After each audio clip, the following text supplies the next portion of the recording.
Hello everyone, I am Thalesh Shrivas from mission success classes. आप सभी का हमारे मिशन सक्सेस क्लासेस में स्वागत है। आज का जो टॉपिक हम आपको बताने जा रहे हैं वह है छत्तीसगढ़ का करंट अफेयर। ठीक है, छत्तीसगढ़ के करंट अफेयर जो वर्तमान में घटित हुआ है 1 जून से लेकर के 15 जून तक। इन 15 दिनों में क्या क्या घटनाएं घटित हुई है जो कि एग्जाम के पॉइंट ऑफ व्यू से इम्पॉर्टेंट है, उस टॉपिक को हम आपको बताने जा रहे हैं। और उतना को याद कर लीजिएगा क्योंकि इससे रिलेटेड क्वेश्चन गारंटी है कि एसीएफ के एग्जाम में ज़रूर पूछे जाएंगे। इसके अलावा सीजीपीएससी, व्यापम एवं अन्य जो पेपर होंगे स्टेट लेवल के, उन सभी एग्जामों में भी इससे रिलेटेड क्वेश्चन जरूर बनेंगे। तो चलिए ज़्यादा समय न लेते हुए हम अपना आज का जो टॉपिक है वो स्टार्ट करते हैं। तो शुरुआत करते हैं हम तुमचो द्वार योजना से।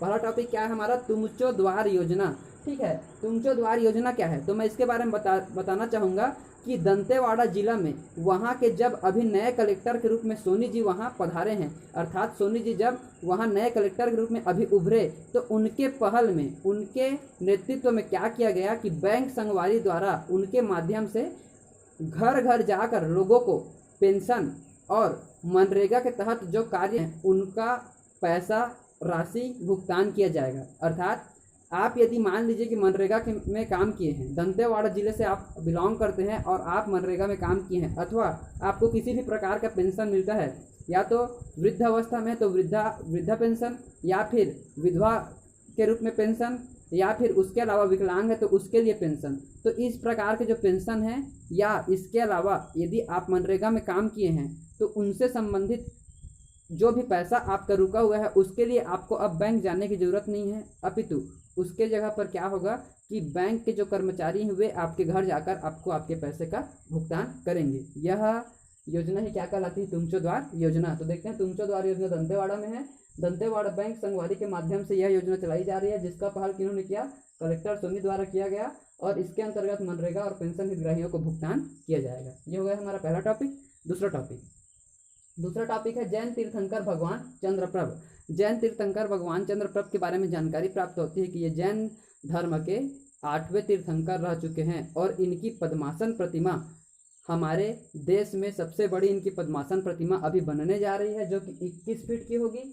और यह बनना कहाँ है? तो शिवनाथ नदी के तट पर दुर्ग में इनका प्रतिमा, पद्मासन प्रतिमा अभी बनना है। ठीक है, और इनका चिन्ह क्या रहेगा? चंद्रमा या फिर वर्धमान चंद्रमा। ठीक, यह जानकारी प्राप्त होती है जैन तीर्थंकर भगवान चंद्रप्रभ के बारे में। तीसरी जानकारी, प्रदेश का पहला बर्ड्स पार्क। प्रदेश का जो पहला बर्ड्स पार्क है वो प्रदेश की संस्कार धानी, जिसको राजनांदगांव कहते हैं।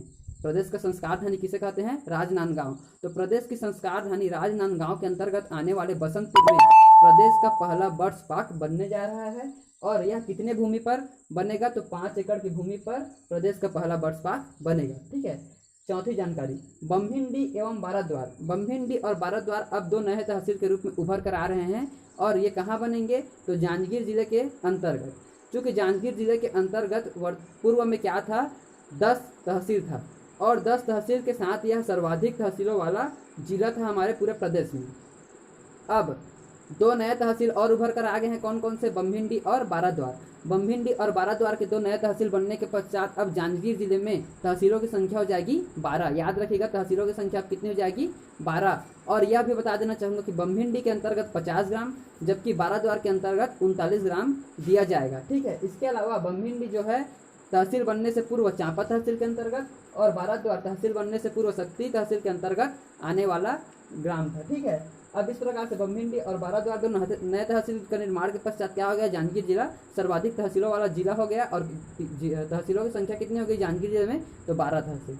अगला, फ्रोजन फ्रूट इकाई। अब नए फ्रोजन फ्रूट इकाई की जो खोज की गई है उसका नाम क्या है? गोल्ड। याद रखिएगा, फ्रोजन फ्रूट इकाई का नाम क्या है? गोल्ड। और यह कहाँ स्थापित किया जाएगा? तो बोरझरा उरला में। कहाँ? बोरझरा उरला में, जो कि स्थापित होगी रायपुर में। कहाँ? बोरझरा उरला रायपुर में स्थापित होगी फ्रोजन फ्रूट इकाई गोल्ड।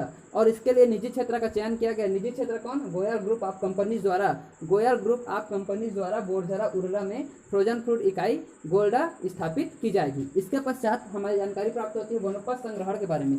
वनोपज संग्रहण के बारे में यह जानकारी प्राप्त होती है कि वनोपज संग्रहण में जब रैंकिंग की गई तो रैंकिंग में बस्तर संभाग पूरी तरह से छाया हुआ था। क्या? वनोपज संग्रहण रैंकिंग में बस्तर संभाग छाया हुआ था। टॉप 10 का जब लिस्ट निकाला गया तो उस टॉप 10 की लिस्ट में बस्तर अकेला ऐसा संभाग निकला जिसने टॉप 10 के 9 वन मंडल क्षेत्रों में अपना स्थान बनाए रखा। क्या टॉप 10 के 9 वन मंडल क्षेत्रों में अपना कब्जा किन्होंने बनाए रखा? बस्तर संभाग में। और इसमें पहला स्थान प्राप्त हुआ नारायणपुर को, जबकि दूसरा स्थान प्राप्त हुआ दंतेवाड़ा को। इसके अलावा यह जानकारी प्राप्त होती है कि इसमें कुल जो संग्राहक शामिल है उनकी संख्या कितनी है? तो 1,10,625 संग्राहक इसमें शामिल है तथा इनको कितनी भुगतान राशि दी जाएगी? तो इनको जो दी जाएगी राशि वो भुगतान राशि की मात्रा कितनी है?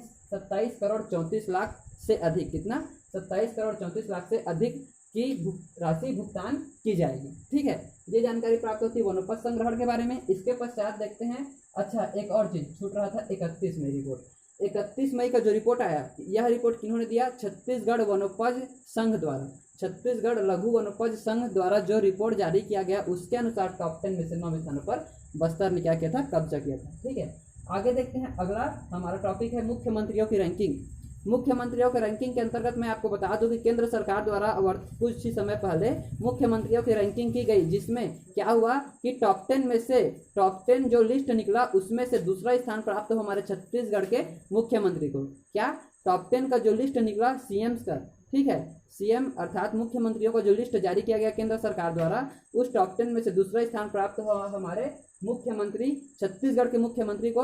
और उनका नाम क्या है? तो आप सभी को पता है, माननीय भूपेश बघेल जी। माननीय भूपेश बघेल जी को कौन सा स्थान मिला? दूसरा स्थान मिला मुख्यमंत्रियों की रैंकिंग में। ठीक है, IANC वोटर सर्वे, IANC वोटर सर्वे के अनुसार यह जानकारी प्राप्त हुई कि 56.74% जनता, छत्तीसगढ़ की 56.74% जनता जो है वो राज्य सरकार के कामों से पूर्ण रूप से संतुष्ट है। कितना प्रतिशत? 56.74%। उसके अलावा 33.25% जनता ऐसी है जो कुछ हद तक भूपेश सरकार की जो योजनाएं हैं उससे संतुष्ट है। इसके अलावा केवल 8.93%, कितना? केवल 8.93% जनता ऐसी है जो भूपेश सरकार के कामों से नाखुश है। इसके अलावा जितने भी सदस्य हैं या जितने भी जनता है वे पूरी तरह से संतुष्ट हैं। अगर ओवरऑल निकाला जाए तो ओवरऑल क्या हुआ?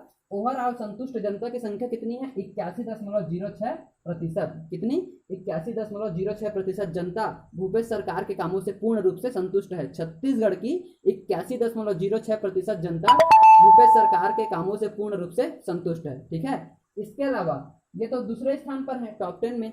अब यदि देखा जाए कि प्रथम स्थान किन्होंने प्राप्त किया पूरे भारत देश में, तो प्रथम स्थान प्राप्त किया हमारे पड़ोसी राज्य के मुख्यमंत्री नवीन पटनायक जी ने। पड़ोसी राज्य के मुख्यमंत्री अर्थात उड़ीसा के मुख्यमंत्री नवीन पटनायक जी टॉप 10 में प्रथम स्थान में आए हैं। और वहाँ की जो जनता है, कितने प्रतिशत जनता? 82.96%। 82.96% जो जनता है वो नवीन पटनायक जी के कामकाज से पूरी तरह से संतुष्ट है। इस प्रकार से हमारे राज्य से कुछ ही प्रतिशत आगे बढ़कर, कुछ ही कदम आगे बढ़कर पहले स्थान पर पहुंच गए हैं नवीन पटनायक जी, जबकि दूसरे स्थान पर हैं हमारे छत्तीसगढ़ के मुखिया कौन? भूपेश सरकार जी। ठीक है, प्रतिशत को याद रखिएगा, ये बहुत इंपॉर्टेंट है। ये आंकड़े आपको नंबर दिलाएंगे आपके एग्जाम्स में।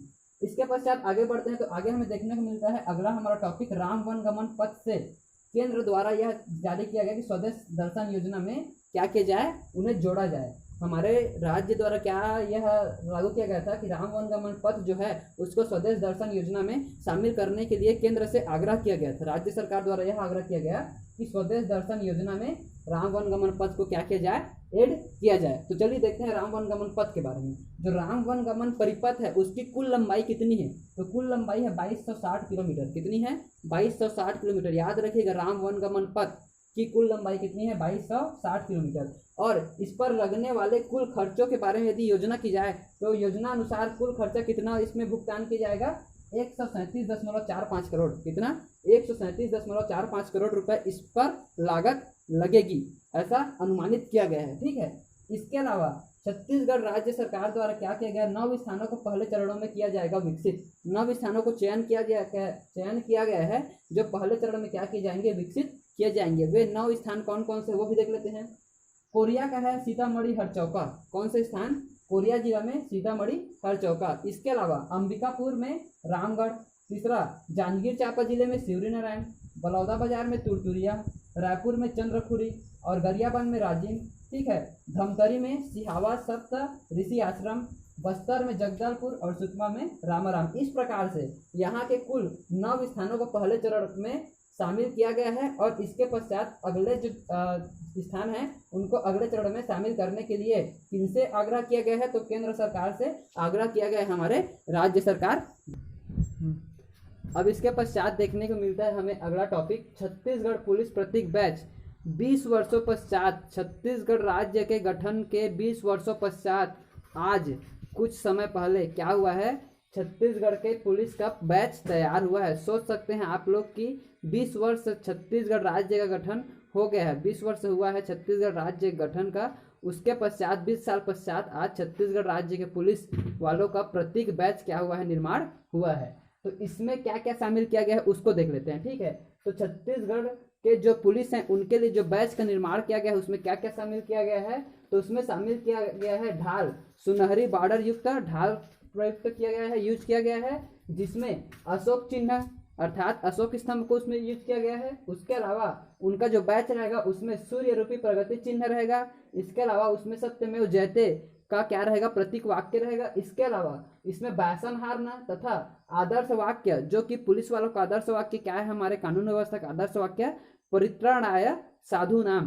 तो परित्राणाय साधु नाम जो कि कानून व्यवस्था का हमारा प्रतीक वाक्य है उसको भी शामिल किया गया है। इसके अलावा हमारे राज्य का गठन वर्ष कौन सा है, सन 2000। तो सन 2000 जो राज्य का गठन वर्ष है उसको भी इसमें चिन्हांकित किया गया है। इसके अलावा जो सूर्य रूपी प्रगति चिन्ह है या फिर हमारा जो पुलिस का प्रतीक बैच है उसके बारे में हम बात करें तो पुलिस का जो प्रगति बैच है उसको टोटल कुल मिलाकर देखें तो इसको गहरा नीला रंग का बनाया गया है। कैसा है प्रतीक बैच, तो गहरे नीले रंग का है, ठीक है। ये जानकारी प्राप्त होती है छत्तीसगढ़ पुलिस प्रतीक बैच चिन्ह के बारे में। इसको याद ही कर लीजिएगा, ये मोस्ट इंपॉर्टेंट है, आप लोगों को बता दूं ये मोस्ट इंपॉर्टेंट है, इसको पूछा ही जाएगा, ठीक है। अगला देखते हैं हम, हमारा अगला आता है जेम्स एंड ज्वेलरी पार्क। तो जेम्स एंड ज्वेलरी पार्क के बारे में जानकारी प्राप्त होती है कि यह रायपुर में स्थापित होगी, ठीक है। और देश में 4थे नंबर का तथा हमारे प्रदेश में पहले नंबर का यह जेम्स एंड ज्वेलरी पार्क है। याद रखिएगा कि छत्तीसगढ़ राज्य का पहला जेम्स एंड ज्वेलरी पार्क कहाँ बनाया जाना है, तो रायपुर में। और रायपुर की किस जगह पर, तो देवेंद्र नगर स्थित मंडी में इसको स्थापित किया जाएगा। इसके अलावा इसकी स्थापना के लिए कितने क्षेत्र को नामांकित किया गया है, तो 12 एकड़ जमीन को, ठीक है। इसके पश्चात जानकारी प्राप्त होती है अगली, बस्तर में जिंक राइस का उत्पादन। क्या, बस्तर में जिंक राइस का उत्पादन। अब जिंक राइस के बारे में देख लेते हैं क्या होता है जिंक राइस। तो प्रथम बार बस्तर क्षेत्र में क्या किया जाएगा, जिंक राइस का उत्पादन किया जाएगा। अब जिंक राइस ही क्यों, तो आप लोगों को बताना चाहूंगा, जिंक राइस के उत्पादन होने के पश्चात यदि हम उसका उपयोग करेंगे तो उससे क्या होगा, रोग प्रतिरोधक क्षमता हम में बढ़ेगी। क्या होगी, रोग प्रतिरोधक क्षमता हम में बढ़ेगी। इसीलिए जिंक राइस का उत्पादन किया जाना है और यह प्रथम बार उत्पादित किया जा रहा है और इसमें नई किस्म का प्रयोग किया जाएगा। नई किस्म के रूप में किसको किसको, जिंको राइस और CZR2, किसको, जिंको राइस और CZR2 नई किस्म को इसमें यूज किया जाएगा, नई किस्म की राइस को। और विकसित किन्होंने किया, कि जिंक राइस का उत्पादन करने के लिए विकसित किन्होंने किया, तो इंदिरा गांधी कृषि विश्वविद्यालय के जो वैज्ञानिक हैं उन्होंने इसका विकसित किया, इन्होंने इसका विकास किया, ठीक है। अर्थात जिंक राइस का उत्पादन हो इसके लिए बढ़ावा देने का कार्य, उनको प्रोत्साहित करने का कार्य किन्होंने किया, तो इंदिरा गांधी कृषि विश्वविद्यालय के वैज्ञानिकों ने। इसके अलावा यह जानकारी प्राप्त होती है कि जो जिंक राइस का उत्पादन है वो पूरी तरह से समस्त बस्तर क्षेत्र में लागू नहीं किया जाएगा, अपितु पहले 50 किसानों के खेतों में ट्रायल किया जाएगा। क्या किया जाएगा, 50 किसानों के खेतों में ट्रायल किया जाएगा कि सही मात्रा में जिंक राइस का उत्पादन हो रहा है कि नहीं हो रहा है, और अगर हो रहा है तो उसका उपयोग करने के पश्चात रोग प्रतिरोधक क्षमता बढ़ाने में यह किस प्रकार कारगर साबित हो रहा है, ठीक है। जानकारी मिलती है हमें अगले टॉपिक में, क्या आता है अगला, हर्रा प्रसंस्करण केंद्र। तो जो हर्रा प्रसंस्करण केंद्र है वो बनाया जाना है बस्तर संभाग के अंतर्गत इच्छापुर नामक गांव में, जो कि स्थित है कोंडागांव जिले में। कहाँ, कोंडागांव जिले में। कोंडागांव जिले के इच्छापुर में हर्रा प्रसंस्करण केंद्र बनाया जाने की क्या की गई है, अनुशंसा की गई है। उसके पश्चात अगला जानकारी मिलता है कि आदिवासी संग्रहालय बनाए जाने का अनुशंसा किया जा रहा है। कहाँ, जगदलपुर बस्तर में। इसके पश्चात अगला टॉपिक आता है लोन वर्राट अभियान। क्या, लोन वर्राट अभियान। लोन वर्राटू अभियान क्या होता है, तो लोन वर्राटू अभियान पहली बार बस्तर में क्या किया गया है, गोणी पोस्टर के माध्यम से इस अभियान को चलाया जाएगा। अब इस गोड़ी पोस्टर में क्या होगा कि गोड़ी पोस्टर से नक्सलियों को वापस बुलाने का कार्य करेगी वहां की स्थानीय पुलिस। क्या करेगी? गोड़ी पोस्टर से नक्सलियों को वापस बुलाने का कार्य करेगी। और 3 दशक पहला अभियान चला है। 3 दशकों में चलने वाला यह ऐसा पहला अभियान है जिसमें गोड़ी पोस्टर के माध्यम से वहां के नक्सलियों को वापस बुलाने का कार्य किया जाएगा। और इसमें गोड़ी बोली का यूज किया गया है। कौन सी बोली का? गोड़ी बोली का यूज। इसके पश्चात आता है अगला हमारा आमचो दुकान तुमचो द्वार। क्या? आमचो दुकान तुमचो द्वार। इस आमचो दुकान तुमचो द्वार अभियान का मतलब मैं आपको समझाना चाहूंगा कि माँ दंतेश्वरी मार्ट नामक दुकान का शुरुआत किया जाएगा। कहाँ? दंतेवाड़ा में। माँ दंतेश्वरी मार्ट नामक दुकान का शुरुआत किया जाएगा दंतेवाड़ा में। और इसको चलाने का कार्य रहेगा स्व सहायता समूह के महिलाओं को, उसके सदस्यों को, स्व सहायता समूह के जो सदस्य हैं उनके माध्यम से माँ दंतेश्वरी मार्ट के नाम से दुकान चलेगी। और इसके माध्यम से लोगों तक क्या पहुंचाया जाएगा? उनकी खाद्य आपूर्ति पहुंचाई जाएगी। ठीक है। अगला आता है हमारा टॉपिक, तो उसमें देखने को मिलता है कि 2000 रुपए किलो बिक रहा बोड़ा। क्या? बस्तर में 2000 किलो में बिक रहा है क्या? बोड़ा समझ रहे हैं आप? बोड़ा खाने की जो वस्तु है उसको अभी 2000 किलो में बेचा जा रहा है। और इस बोड़ा के बारे में मैं आपको बताना चाहूंगा कि यह साल वृक्षों के नीचे ही क्या होता है, साल वृक्षों के नीचे ही इसका उत्पादन होता है। और साल वृक्षों के नीचे उत्पादन होने के पश्चात फिर इसको कहाँ बेच रहे हैं? तो जगदलपुर में संजय बाजार नामक एक बाजार है। कौन सा बाजार? संजय बाजार नामक एक बाजार है जगदलपुर में। वहां प्रतिदिन 5 से 7 लाख रुपए तक का बोड़ा बिक्री होता है। ठीक है। इसके पश्चात आता है हमारा अगला, आधुनिक दौर पर विलुप्ति के कगार पर है खुमरी। खुमरी क्या है? आधुनिक दौर पर विलुप्ति के कगार पर आ गई है, जो कि कहाँ प्रचलित है? तो बस्तर संभाग में। ठीक है। अगला, छत्तीसगढ़ वन विभाग द्वारा 14 नदियों के किनारे 10 लाख पौधे रोपित किए जाएंगे। छत्तीसगढ़ वन मंत्री मोहम्मद अकबर द्वारा यह बयान जारी किया गया है कि छत्तीसगढ़ वन विभाग द्वारा 14 नदियों के किनारे में लगभग 10 लाख पौधे क्या किए जाएंगे? रोपित किए जाएंगे, ताकि हमारे पर्यावरण को और भी संरक्षित किया जा सके तथा इसके माध्यम से युवाओं को और जो प्रदेशवासी हैं उनको भी प्रेरित किया जा सके कि किस प्रकार से पर्यावरण हमारे लिए बहुत ही लाभदायक है। इसके पश्चात जानकारी प्राप्त होती है कि जीरो पावर कट सप्लाई करने वाला पहला राज्य बन गया है छत्तीसगढ़। कौन? जीरो पावर का सप्लाई कट करने वाला पहला राज्य बन गया है छत्तीसगढ़ प्रतिदिन के लिए। ठीक है। और राजस्व ई कोड प्रणाली छत्तीसगढ़ में लागू होगी अक्टूबर माह से। राजस्व ई कोड प्रणाली कब से लागू होगी? अक्टूबर माह में लागू होगी हमारे छत्तीसगढ़ में। इसके पश्चात जानकारी प्राप्त होती है कि छत्तीसगढ़ जल जीवन मिशन के तहत हर घर को पानी देने की सुविधा दी जाएगी। क्या? हर घर को पानी देने की सुविधा दी जाएगी। छत्तीसगढ़ जल जीवन मिशन के तहत केंद्र द्वारा छत्तीसगढ़ को हर घर को पानी देने की सुविधा की जाएगी।